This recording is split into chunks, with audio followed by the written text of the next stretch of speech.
sa isla ng mga aswang.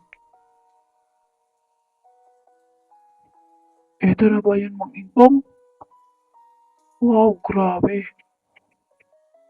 Ang ganda naman dito. Wala na akong masasabi. Sigaw ni Kevin, ang anak ng mayor. Oo, ito na nga yun.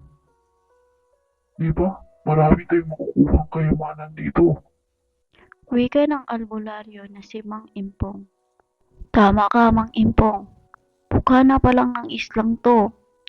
Nako, alam kong tiba-tiba na tayo kapag makuha natin ang mga kayamanan dito. Wika ni Kevin habang humingiti ng nakakaloko. Ang sakim talaga ng mga tao. Wika ni Kisig habang si Yena naman ay tahimik lang nanonood at nakikinig sa mga pinagsasabi ng mga tao. Maging siya ay naiinis na rin sa mga pinagsasabi nito.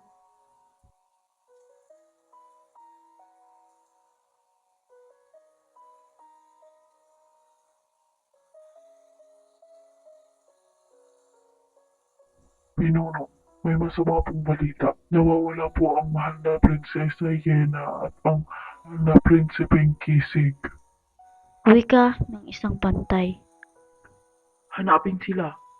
Sigaw at malakas na utos ng hari sa mga bantay.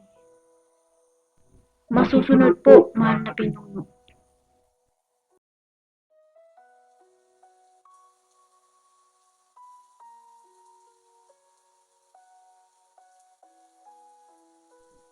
Kuya, uwi na tayo. Baka mapagalitan tayo ni Ama.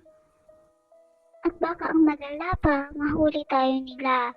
Di ba sabi mo po? Ano nga yun? Basta, nakakalimutan ko na eh. Napapakamot na lamang ng ulo si Yena dahil nakalimutan niya ang kanyang sasabihin. Kuya, ano ba yung mga dala-dala nila? Bakit ang hahaba? Tanong ni Yena sa kanyang nakakatandang kapatid. Baril. Baril ang tawag dyan, Yena. Sagot ng kanyang nakakatandang kapatid.